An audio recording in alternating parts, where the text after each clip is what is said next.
Now, Joseph naturally went to school, and so did Mary. And Joseph finished school at 18. Mary, I think, was about 16 years of age. And when they finished school, Joseph went to Mary's father. This is the way we do it in the Holy Land. We do not allow no young man to come and meet our daughter at a disco or party and hook up. In the Holy Land, we don't have no hookup. You want to hook up, you hook up with the father of the girl that you are looking at, and you will not meet her in no disco, in no dance, in no party, because in the holy world, excuse me, brothers, I hear your conversation back there. Brother Inspector, I hear your conversation back there, and you're interfering with me. As I was saying, there is no meeting up there. No, not there. When you meet a woman, you meet her in the home of her father. In the Holy Land, women don't frequent the streets. When they're in the street, there's always a man of their family with them. We don't have women in the Holy Land just freely walking up and down the street. No way. In the Holy Land, the women are protected by the men. If it's a sister walking, her brother is accompanying her. Her father is accompanying her. She is not alone, so that somebody could say to her, "Hey, baby, where you going? Maybe I'll go with you." Not there.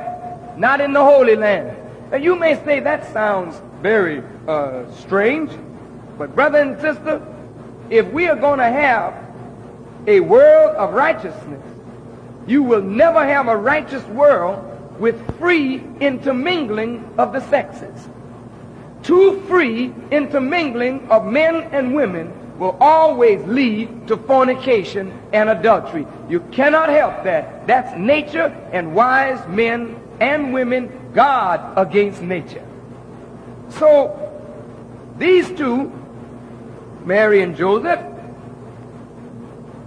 met again when they were grown. And of course, Joseph is talking to Mary's father. And as a father, Mary's father wants to know, well, what do you do? What kind of work do you do? Joseph, according to the scripture, he was a carpenter. Mary's father was a master builder. The master builder didn't want his daughter marrying a plain old carpenter. See?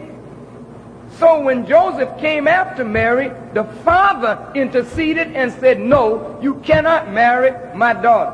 Well, if there's love in the heart, you can't stop the love by saying you can't do it. That's an obedient society. So Mary wouldn't marry him. Joseph couldn't take her.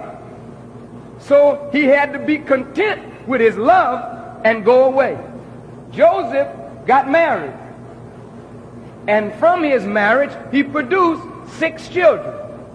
These children are mentioned in the book of Mark as the brothers and sisters of Jesus. Now, the Bible only tells you that Mary had one child, Jesus. But yet Jesus had brothers and sisters. Is that right?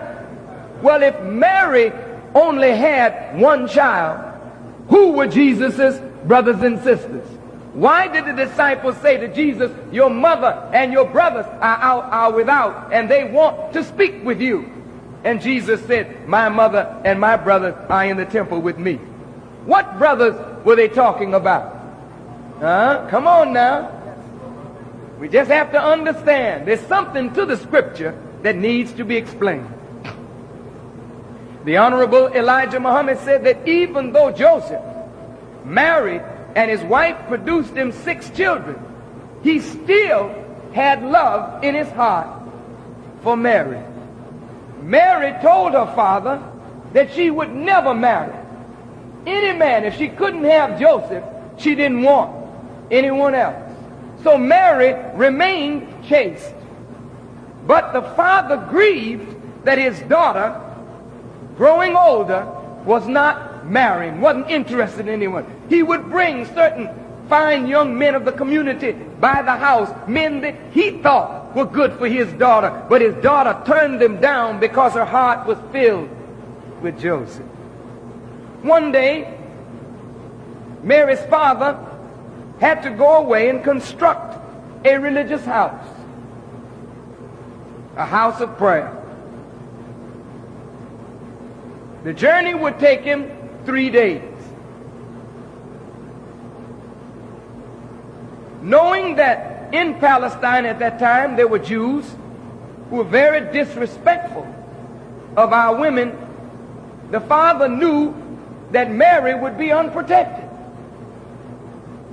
So he had sheep and goat and whatnot, and every morning he would go out and feed the livestock.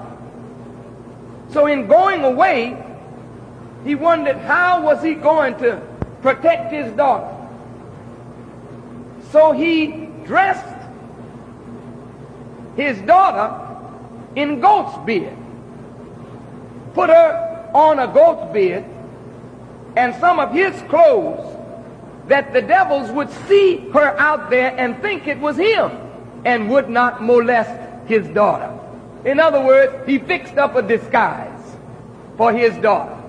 Very wise. When the father left, the Honorable Elijah Muhammad said, a great dust storm arose. And in the Middle East, when a dust storm comes up, it gets very, very dark. And as it got very dark, Mary became very afraid.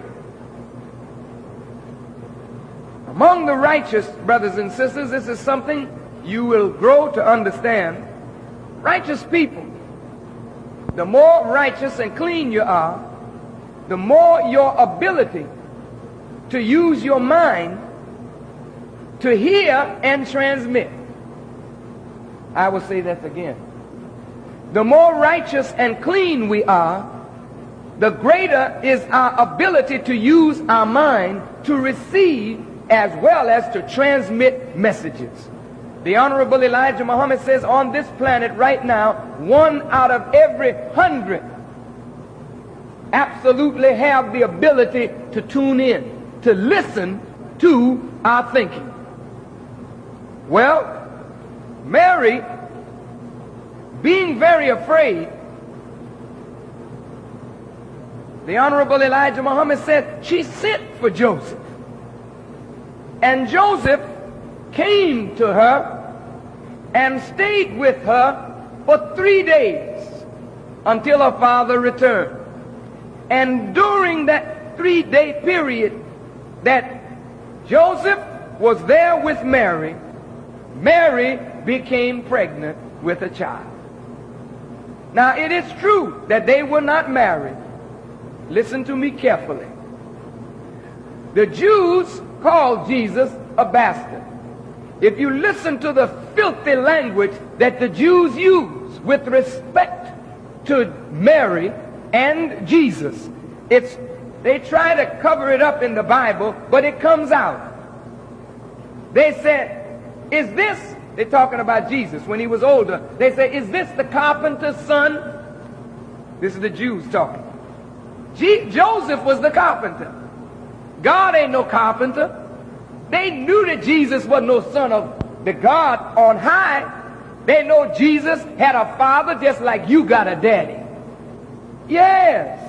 Brother and sister, don't you believe anything less than that, lest you make a fool of yourself and try to make God something way out.